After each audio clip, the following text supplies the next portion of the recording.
रफिक शेख हे सध्या आघाडीवर आहेत। विजयी उमेदवारांचा हा जल्लोष आपण पाहतोय, शड्डू ठोकला जातोय मुंबईत। तर जयकुमार गोरे आहेत मंत्री, विजयानंतरचा हा जल्लोष आपण त्यांचा पाहतो आहोत।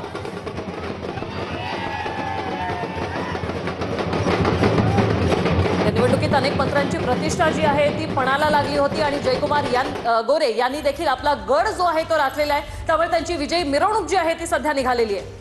तर मुंबई प्रभाग 48 मध्ये काँग्रेसचे रफिक शेख आघाडीवर आहेत। मुंबईतलं प्रभाग 48चं चित्र, काँग्रेसचे रफिक शेख आघाडीवर आहेत।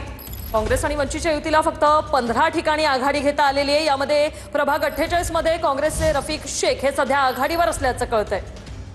सोलापूरमध्ये आपल्या नेतृत्वात मिळालेला आहे, काय पहिली प्रतिक्रिया असणार? सोलापूरच्या जनतेला मी मनापासून धन्यवाद देईन। त्यांनी भारतीय जनता पक्षाच्या, खास करून राज्याचे मुख्यमंत्री आदरणीय देवेंद्र फडणवीस साहेबांच्या विकासाच्या राजकारणाच्या पाठीशी उभं राहण्याचा निर्णय घेतला। खरं पाहता अख्ख्या राज्यामध्ये माननीय मुख्यमंत्री देवेंद्र फडणवीस साहेबांच्या नेतृत्वाखाली ही निवडणूक लढली गेली आणि राज्यामध्ये भरभरून यश मिळालेलं आहे। खास करून मुंबई महानगरपालिकेत मिळालं, परंतु आमच्या सोलापूर महानगरपालिकेमध्ये ना भूतोन भविष्यती अशा पद्धतीचं यश या निमित्तानं भारतीय जनता पक्षाला मिळालं आणि जवळजवळ आम्ही 80च्या पार 85पर्यंत आम्ही जातोय।